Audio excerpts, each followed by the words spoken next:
Shalom, perkenalkan nama saya Setiwani Detan.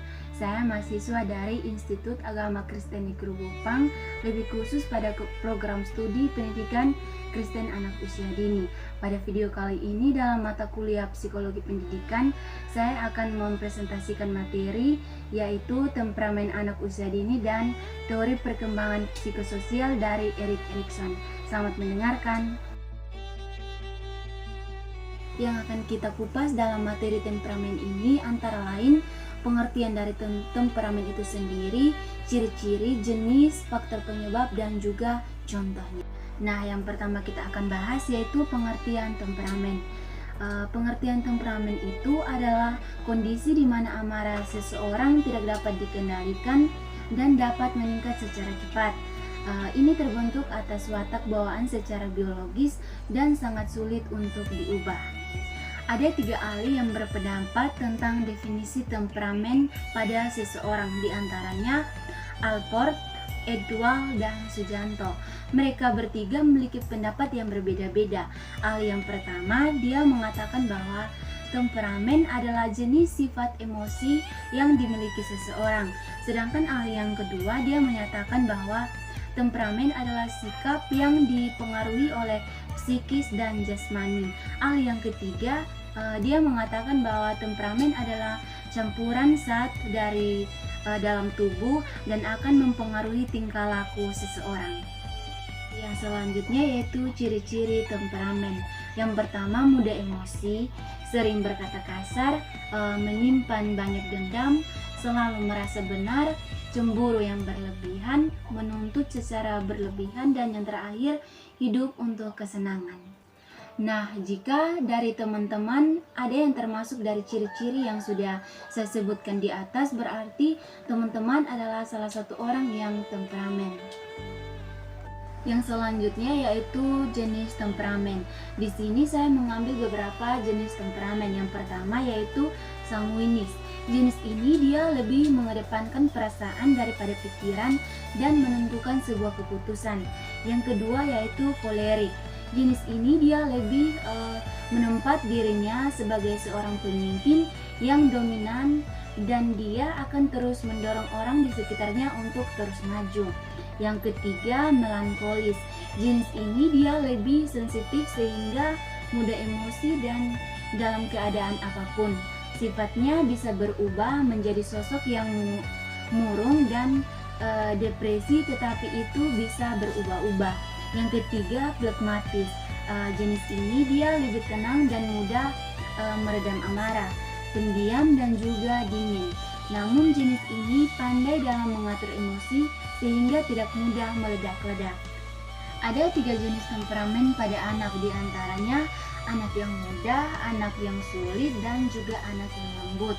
Yang pertama yaitu anak yang mudah, artinya berada dalam suasana hati yang positif, cepat membangun rutinitas, teratur pada masa kecil, dan mudah beradaptasi dengan lingkungan baru.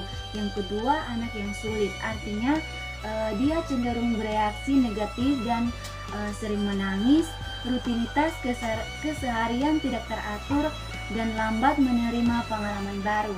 Yang ketiga, anak yang lambat, artinya dia memiliki tingkat aktivitas yang rendah, agak negatif dan menunjukkan tingkah adaptasi yang rendah, serta memperlihatkan tingkat suasana hati yang rendah. Yang keempat yaitu faktor penyebab temperamen. Yang pertama, genjer dan budaya. Yang kedua, pengaruh lingkungan. Yang ketiga, pola asuh. Dan yang terakhir, faktor keturunan. Materi yang kelima yaitu contoh temperamen. Yang pertama, mudah gelisah. Artinya kegelisahan yang dirasakan tanpa sebab dan kesulitan mengendalikan sesuatu sehingga tidak dapat mengontrol dirinya sendiri. Yang kedua, lambat dalam melakukan sesuatu. Artinya sesuatu yang dikerjakan akan terasa sangat lama, akibatnya akan sering dimarahi sehingga anak akan mudah memberontak dan cepat emosi. Yang ketiga yaitu mudah terganggu, artinya disebabkan karena ada suara yang mencolok sehingga mengganggu konsentrasi yang awalnya sedang melakukan sesuatu, akhirnya fokus beralih karena disebabkan dari sumber suara tersebut. Yang terakhir, yang keempat, yaitu kurang adaptasi dengan lingkungan. Artinya dia merasa tidak nyaman, apalagi pada lingkungan yang baru. Ia akan cenderung menyendiri agar merasa nyaman. Untuk beradaptasi mungkin membutuhkan waktu yang cukup lama. Materi yang terakhir yaitu teori perkembangan psikososial dari Erik Erikson. Erik Erikson dia mengatakan bahwa pertumbuhan manusia berjalan sesuai prinsip epigenetik yang mengatakan bahwa kepribadian manusia berjalan menurut 8 tahap perkembangan manusia, dari satu tahap ke tahap selanjutnya, ditentukan oleh keberhasilannya atau tidak keberhasilannya dalam menempuh tahap sebelumnya. Ada 8 tahap yang dimaksud, antara lain tahap bayi dari usia 0 sampai 1 tahun.